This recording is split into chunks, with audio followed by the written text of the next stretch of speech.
Welcome to today's Med Talk, a year in review with our Samaritan Lebanon Community Hospital CEO Marty Cahill. I am Brandy O'Bannon, the Executive Director of our Lebanon Community Hospital Foundation. We again thank you for joining us today.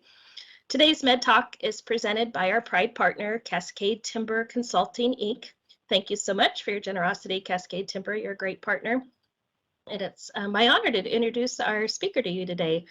Marty Cahill has worked for Samaritan Health Services since 2007 when he was hired as the Director of Physician Relations for the medical staff at all 5 of our Samaritan hospitals. He served as the CEO of Samaritan North Lincoln Hospital from 2009 to 2015. In 2013, he was appointed Chief Operating Officer of the Samaritan Lebanon Community Hospital and assumed the role as our distinguished CEO since 2015. Welcome, Marty. Thank you for sharing with us today, and thank you again to our attendees. Good morning, everyone. I just wanted to thank you all for attending today. We're going to go over some of the highlights of 2021 here in Lebanon and maybe give you a little bit of an oversight of what happened throughout the system at a very high level, just give you an idea of what's going on. One thing that Doug Boyson, our president and CEO, when he took on that role 3 years ago, he really did want to make sure that we had one set or one documented mission, vision, and values. And the one goal that he had for the organization is that all of our employees would know what they are and be able to recite them if and when they were asked to by anyone, an employee or staff or anyone. And so, again, our mission, I think we all know, has been to build healthier communities together. Our vision is to do that with pride. And what pride, again, is our values. It's an acronym, and as you can see, passion, respect, integrity, dedication, and excellence. So that is the goal. That is the lens that we should look at and look through when we're doing our good work and providing care to our communities. As we look to see what we should do from a priority perspective or from an area of importance for our community, again, we look at our strategic pillars and try to align what our goals are moving forward in our strategic plan to these pillars. And as you can read through those. But again, they're equally important, hence they're in a circle. They all build off of each other. And again, that with our missions, visions, and values and these strategic pillars, we should use those as guiding principles to better understand our strategic plan and how we move forward to meet the needs of our community. So about Samaritan Health, again, you've got our mission, visions, values. We're a nonprofit organization, and here are the 5 hospitals that make up Samaritan. We have our regional medical center. We have Albany General Hospital, North Lincoln Critical Access Hospital, and then Pacific Communities Hospital. We have a managing agreement with them. It's a district hospital owned by the taxpayers. And as we look for a continuum of care, again, we've got from our clinics all the way through to our regional medical center. We also have, includes IHN and coordinated care organization. So when we look at Samaritan Health Services was established in the late 90s. And our first hospital was built in Corvallis in 1918. And when we look at this overall, the 5 hospitals existed independently of each other. They were just brought in one by one to create the system. And again, Corvallis and Lebanon were the first 2 to come together and form Samaritan Health Services. The next hospital was Albany, then North Lincoln, and then Newport. So that's when we say we established in the late 90s. It was when all 5 hospitals did come together to create this system. And then we have IHN, our Medicaid program. It was formed in 2012 with local and private nonprofit partners to unify health services for the Oregon Health Plan, our Medicaid patients. We also have a training site for a number of different professionals. We have the physicians, the nurses, pharmacists, therapists, technicians. We have an admin fellow program as well for administrative fellows. Again, we're looking to strengthen and grow our local economy. And again, we're striving towards an inclusive and respectful equitable and responsive healthcare delivery system. So equity and inclusion is very important for us as well. Our current focus, as you would imagine, we're still managing through the pandemic. We've got now yet another variant that's been identified, so we're still managing through that. We've gotten a significant number of our employees vaccinated. Our communities are well on their way to being vaccinated as well. So again, that's working, and we're managing through that. We're going to next year start to implement HRO, high reliability organization.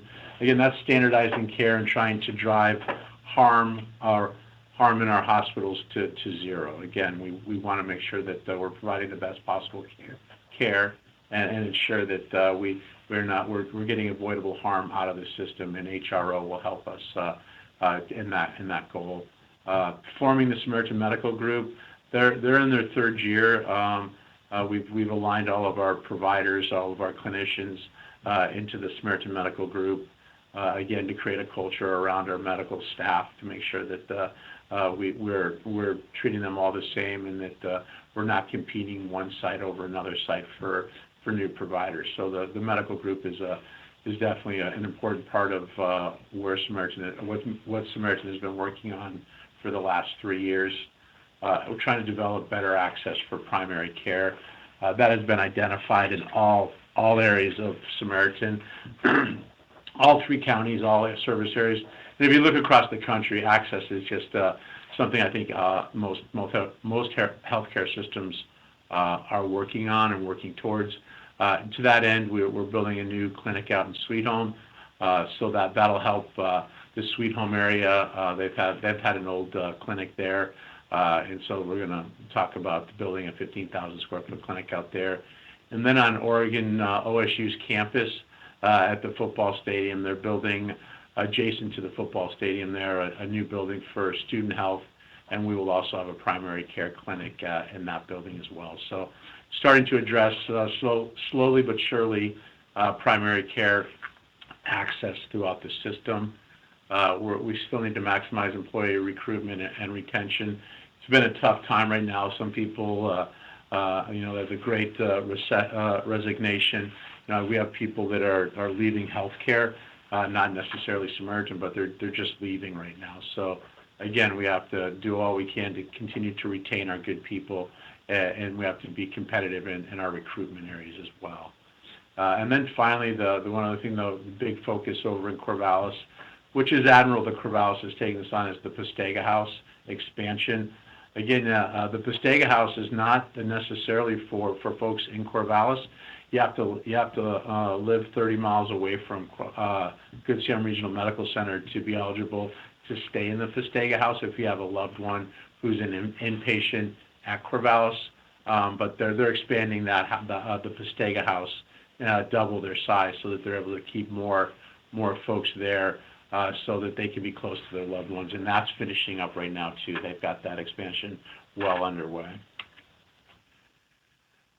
If we start looking at quality, again, our pillars, we're going to you'll see that this presentation is lined up with our pillars as much as we possibly can. And so when we look at quality and service excellence, getting with the guidelines, Stroke Gold Plus. We were a Stroke Silver in 2020. So again, our ER staff recognizing the guidelines and implementing those guidelines very quickly, so that again, we can hope to have better outcomes for our patients that come in presenting with a stroke or maybe not, and we identify it very quickly. So again, that's what our ER is to be commended, and our hospitalists for identifying these symptoms quickly and getting the appropriate care. And it's a nationally recognized guideline based on the latest scientific evidence. So again, we're trying to make sure that we identify quickly, treat quickly for the best outcomes. When we look at this again around quality and service excellence, it's we want to improve access. We want to inspire hope, leave a legacy, and build community. So doing all those together is our goal, and what we hope to accomplish, not only at Lebanon but across the system. When we take a look at, we're talking about Sweet Home, why we at the end of September, we closed on the sale of Wiley Creek to a company called Mosaic Management. Mosaic is headquartered out of Salem. They're not only a Northwest company, but they're really here in the Willamette Valley. Doug Sproul, the president and CEO, born and raised in Albany, so very close ties to Albany and Salem area. So they was a good partner for us to choose. They've got 10 other properties in the Northwest.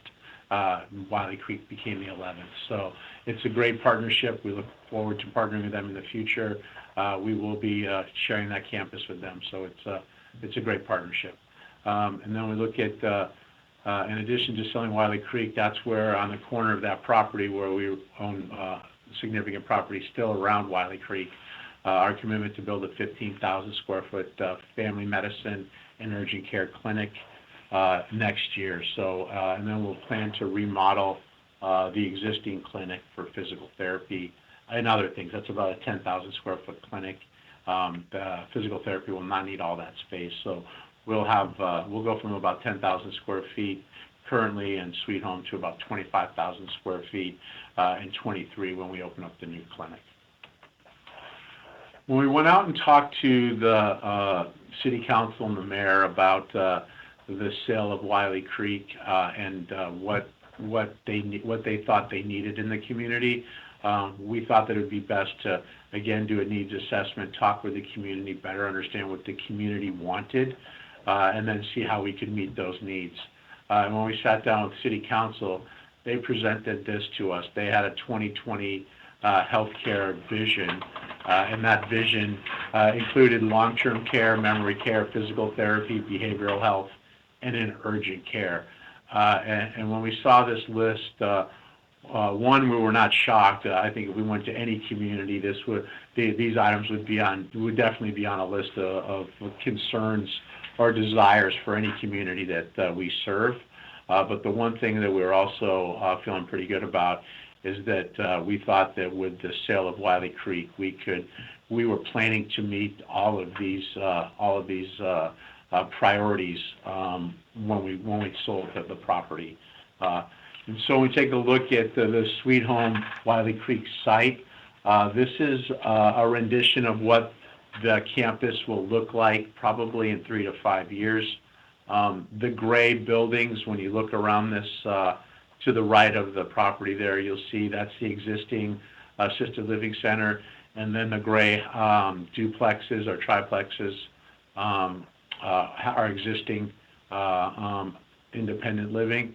The orange colors are the new buildings, and to the top left, you'll see that's where the new clinic will be on the corner of that property. And then as that property comes straight down, you see a parking lot and then green space. That's all of Samaritan space. We own that whole slice along 48th Street there, so that's ours. Potentially to the right of the clinic, we could build a new medical office building, another office building if we needed to. A helipad in the middle of the picture, and to the bottom part, that bigger building. That's where Mosaic is proposed to build a memory care building there. It's going to be somewhere between 24 and 48 bed memory care unit. And then to the right of that, you see a small little building there. That's another triplex or quad for independent housing. And then above that, above the old existing space for assisted living, they're going to add on another wing of assisted living space there as well. So Wiley Creek was the first phase of a multi-phase approach that Samaritan we never moved forward with. And I think now you can see with a partner like Mosaic on that property, they plan to have a multi-phase approach to getting more things on that campus.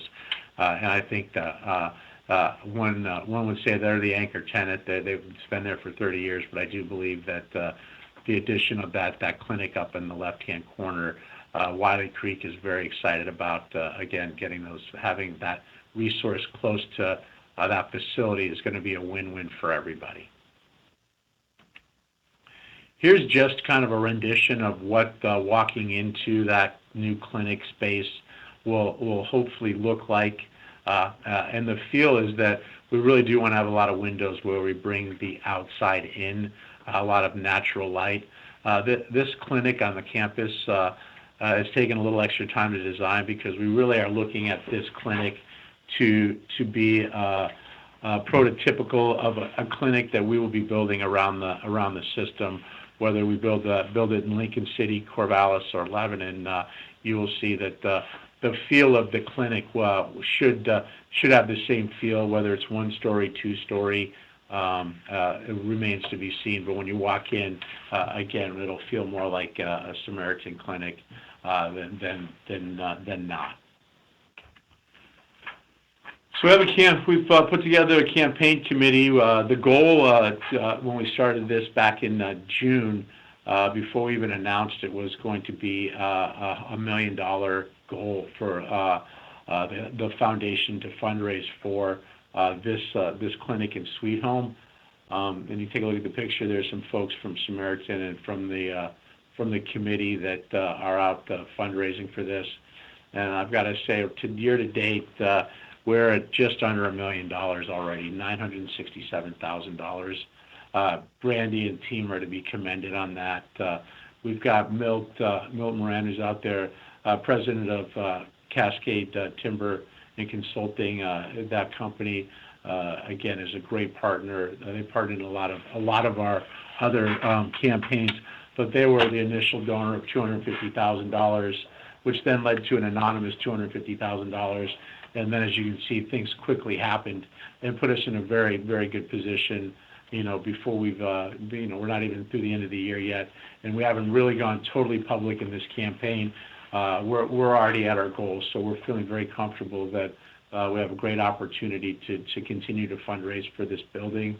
Again, the more money we raise through the foundation, less dollars we have to spend from operations, and we can then take those dollars and turn them back into the operations that the Lebanon area, Lebanon group, the clinics need to continue to be operational. So Brandy's still working hard to get grants, and that campaign committee is really meeting with a lot of folks in the community. And I'm hearing great things from Brandy and team that the community is wholeheartedly backing this campaign. So good work to the campaign committee.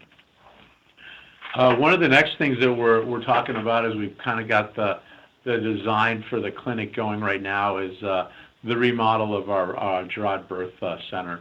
As you can imagine, this is an area that moms come into for delivery of their babies, that families come through, and about 80% of healthcare decisions, if you look at the data, would say that moms drive a lot of those decisions.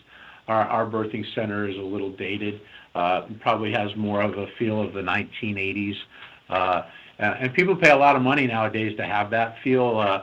Unfortunately, ours is a little more worn and dated, so we're really needing to update that space to the 21st century. So we're moving forward in that campaign, and again, another campaign that Brandy and the team are getting teed up for to start a fundraising campaign for this. And again, this is something that we hope to break ground on later 22 next year. And it'll probably be about an 18-month project. But again, we've been talking with our providers and getting an idea and a feel for what is needed in this space. And we're going to need to knock down walls and expand the building to meet the needs of that department. So more to come, but just a project that we have upcoming that you'll hear more about over the next year. Again, through our employee caring campaigns and through the donations that can come through the hospital every year and the matching dollars, you take a look at the foundation. Their sole member is the hospital, and their sole purpose is to make sure that the hospital and the community have what we need to moving forward to best take care of our patients. And if you look at the $270,000 allocated in this last year towards the things that are needed within the hospital. And again, we have our managers that come and present. Wendy, Ryan, myself, we look at those requests. We sit down with Brandy and the team to look at what we need and how to prioritize. And here's just some examples of the things that were purchased from the foundation for the betterment of our patients for the hospital. And again, all of those were prioritized through a process that we've had our operations people and our clinical people look at, so that we're getting the best bang for our buck. And you can see that these types of areas have been we're in much need of these dollars, and again, to the betterment of our patients. STARS updates. We talked about STARS a year ago and getting that open and operational, and we really worked hard in the middle of a pandemic to get that up and running.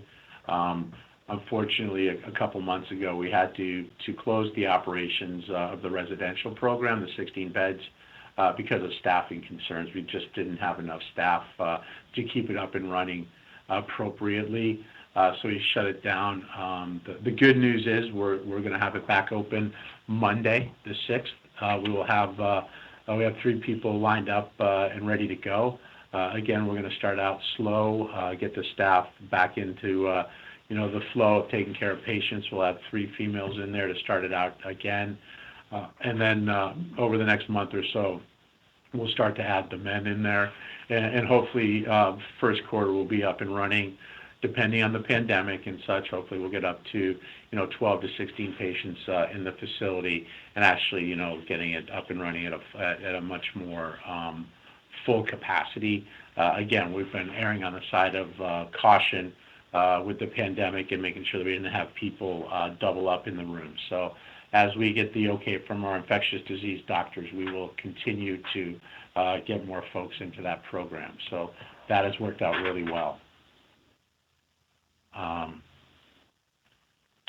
And then if we look at from a quality and service excellence, a lot of times people don't necessarily see the medical staff leaders.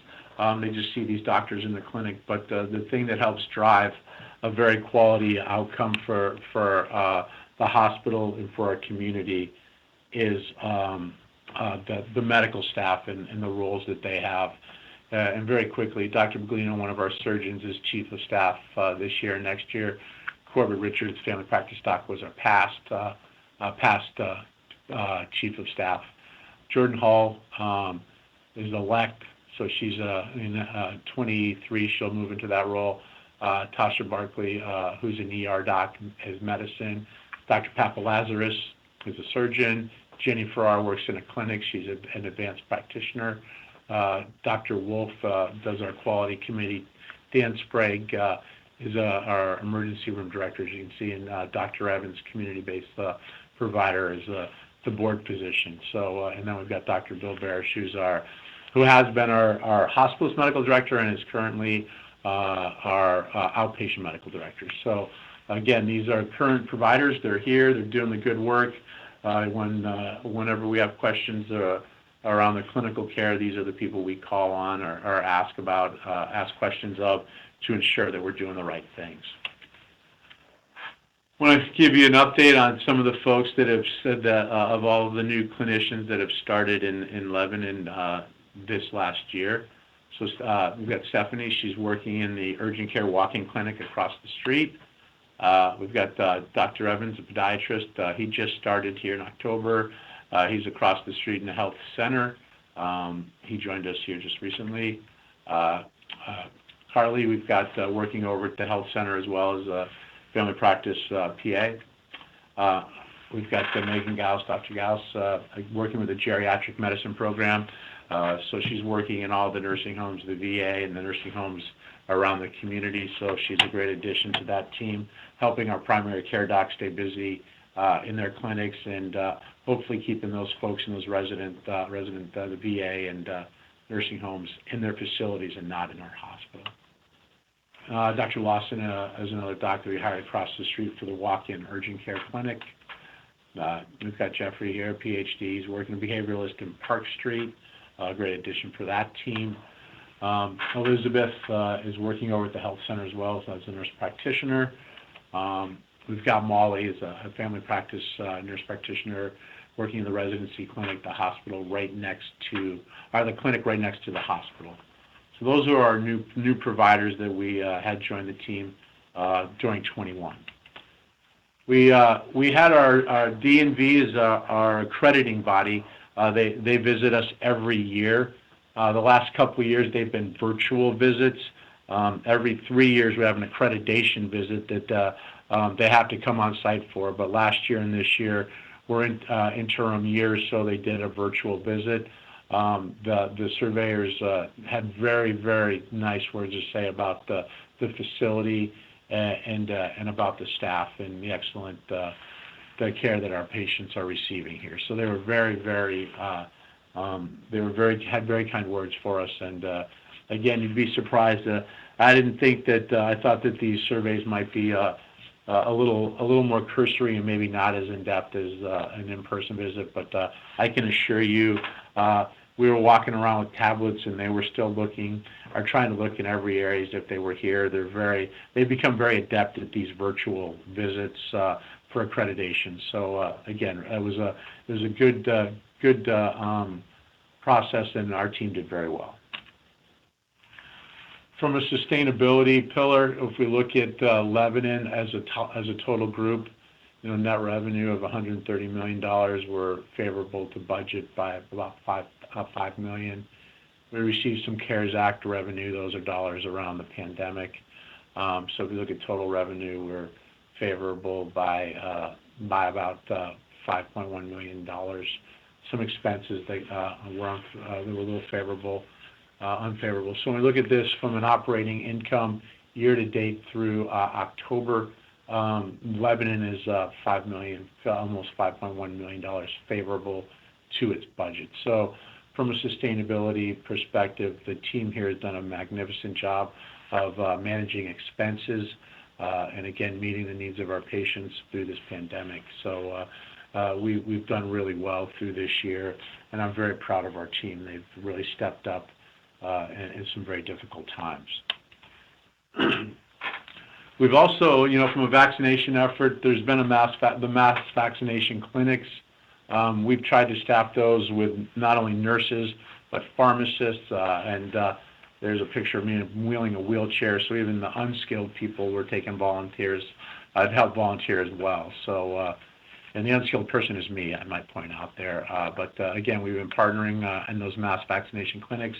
We've had them in Lynn County at the fairgrounds, and we've also had a mass vax out in Sweet Home. So we're able to try to meet our community needs with the limited resources that we have.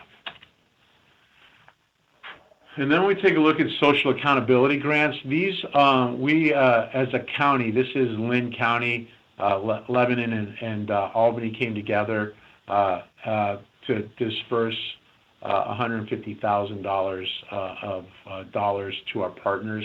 Benton County had $150,000, and Lynn County also had $150,000. So each county would take a look at the applications from our community partners and the asks that they have. As you can see here, we dispersed $150,000 this last year to these group of folks on the slide. Again, we as part of a not-for-profit hospital, part of what we have to do is to give back to the community and social accountability. So what we do is we take a look at our needs assessment, determinants of health, social determinants of health. We have community members on this committee to look at the asks, and then we align them to, again, our strategic pillars, make sure they meet those, as well as the needs assessment in the community, and then the social determinants of health. So that's how we focus the lens we look at to disperse these dollars and to give these dollars out to our community partners. So there's the list of them. Great partners, and again, we're lucky to be in a position during the pandemic to be able to continue to give these grants out on an annual basis. I mentioned the Employee Caring Campaign earlier and the dollars that come through that. Year to date, right now, we had a goal of $135,000. We're at $127,000. We have till the end of the year, so there's still three weeks left. So again, I'm hoping that we can get to our goal. If you look at our 800 employees, 47% overall gave something in a donation to our foundation. When we look at the 63% overall participation, What we do every day is we ask, during the employee caring campaign, is we ask some of our employees to become ambassadors. So they learn about the foundation, they then go out and talk about the foundation, and then they act as the intermediate between the foundation and asking our employees if they feel comfortable giving something. And again, 47% gave something, which I'm very thankful for. 63% signed a card or participated by listening and understanding what the foundation could do. So again, people, our employees know what the foundation does, and when they have the ability to give, they do. But they also are willing to sign their card that says they heard the message and they understand it. So again, I'm very proud of our employees. When we look at 47%, that's the highest percentage of employees at any site that give, and 63% that participated by signing their card, again, leads the system of our 5 sites. So I'm very proud of our foundation and our employees. When we look at the employee engagement again around this, the emergency fund, you know, it's as part of the employee caring campaign, there's a lot of areas that people can donate to. And one of the big ones is the employee emergency fund. And our employees give to this fund every single year. And we have a reserve of dollars in that fund to help our employees with very emergent needs. There's a small committee that meets to evaluate what the needs are, and they then grant those asks. And some of the things that's around rent, insurance, utilities, things of that nature that need to be done in a very timely manner. Again, we had 14 staff that were supported since the beginning of the year, and we awarded $16,500 that were awarded to those staff members. But there's some process and policy around this. There's a nice team that looks at these every time they come in, and they look at it very timely. So again, I'm really proud of our staff and all of the Samaritan staff, because they continue to give to this fund, and it really is our staff taking care of our staff. So that it's a great fund and much utilized, especially over the last couple of years. And then we also had the ability to celebrate a little bit more this year. The picture to your left, you've got Doug Boyson, our president and CEO, and I'm there on the right, on that left picture. We're just, again, thanking our staff, celebrating Samaritan, and making sure the staff feels as though, make sure that we appreciate them. And then the right side picture, we have a barbecue for them each year, and so we've got some folks there. You got, I think, Bob Long there in the middle. Peter on the left there is our diagnostic imaging manager, and then Neil's one of our assistant managers in the ER. So again, our leadership team feeding our employees. We're really looking and hoping that we're taking care of our team, and that our team is, again, serving and helping everyone. So again, a good celebration. We've also had food trucks out in the back. Again, that's to give our kitchen staff at least some respite of cooking food every day. So we're inviting food trucks to come in the back. One, it helps support local businesses. Two, it kind of helps our nutrition staff. Again, staffing has been very difficult. We've always got to be feeding our patients, but if somehow we can bring some of these local businesses in, give our staff an opportunity to do something different. And I will say once in a while the hospital will sponsor some portion or all of a food truck, but a lot of times the staff is just excited to have something different here. And again, we want to embrace that, and the local businesses do appreciate it.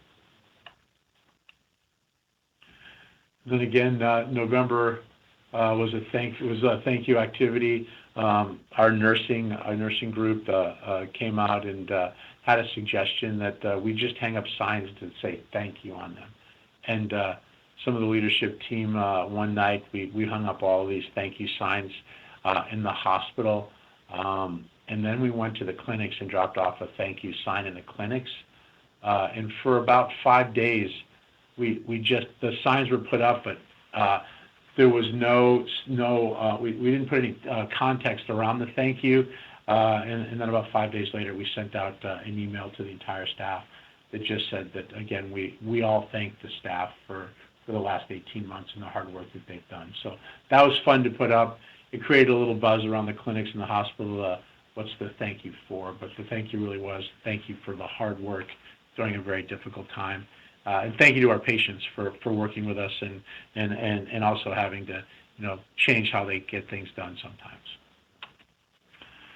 What's in store for 22? Again, we want to continue to focus on our strategic pillars and core competencies, and we need to continue to expand access for our patients, not only in Lebanon but across the system. And our strategic priorities, if you take a look here, this is just a nice look at what's going on around the system. You can see that you've got Albany, Corvallis, Sweet Home, Newport, Lincoln City, some of the services that are more system, hospice, the care hubs, the arts care. Sarah's Place is a great resource. STARS program, again, another one. And then again, the legacy, the endowment, scholarships, and research. So there's still a lot of opportunity and a lot of things a lot of good things that we're working on. And with that, I can open it up to questions. All right, folks, hearing none, thank you all for attending today. I greatly appreciate it. Hope you all have a happy and safe holiday. And again, if you have any questions, feel free to text them to me, email them to me. We'll get an answer back out to everyone. Thank you all and have a good day.